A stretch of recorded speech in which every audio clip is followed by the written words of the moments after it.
Sa nakalipas na kabanata ng kwento ng kagubatan, dumating si Urok at ang Shadow Pack.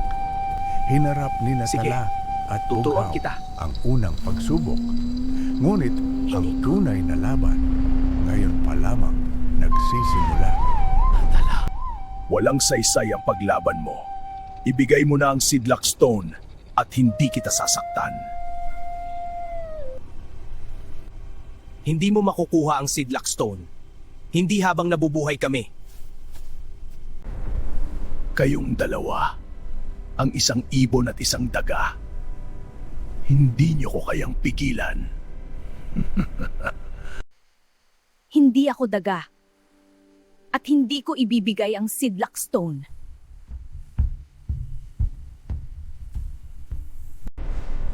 Kung ganyan ang gusto mo, ipapakita ko sa iyo ang tunay na kahulugan ng takot.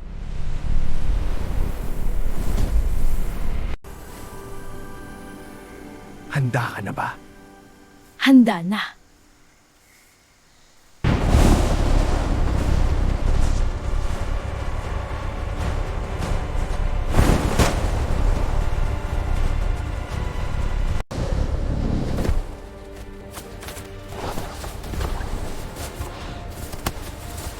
Hindi kayo makakatakas!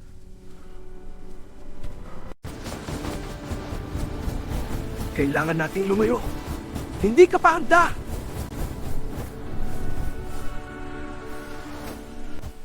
Hindi tayo pwedeng tumakbo magpakailanman. Kailangan kong lumaban.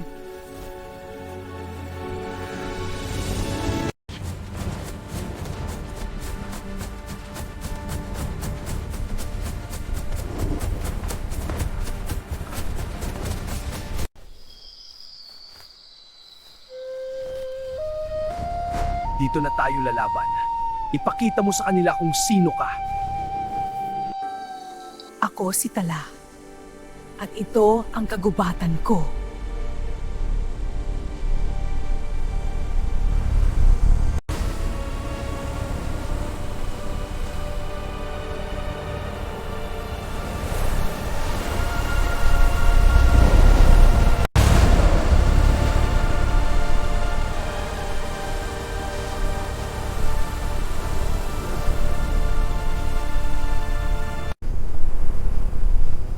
Ano? Paano mo nagawa iyon?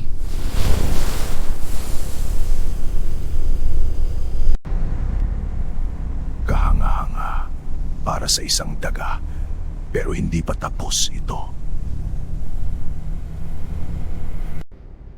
Magkikita pa tayo, bagong tagapangalaga. At sa susunod, hindi ako mag-iisa.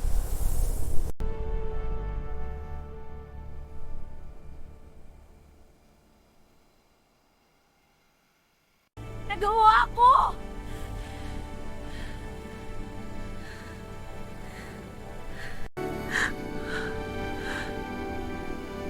Umalis na siya.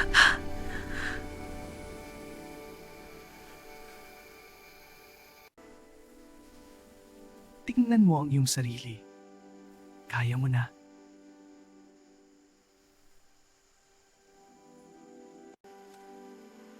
Ginawa mo.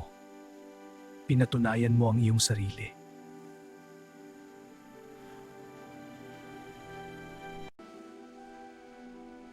Hindi lang ako ang tagapangalaga dahil sa bato, kundi dahil sa kagubatan na ito. Mahina pa siya, pero lumalakas. Kailangan ko ng mas maraming puwersa.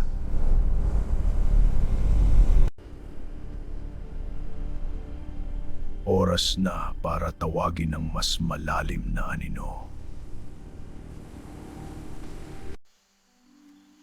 Ano sa tingin mo ang gagawin niya? Maghahanda siya. At maghahanda rin tayo. Nagtagumpay si Natala at Bughaw sa unang laban. Ngunit alam nilang babalik si Urok. Anong bagong banta ang kanyang dadalhin?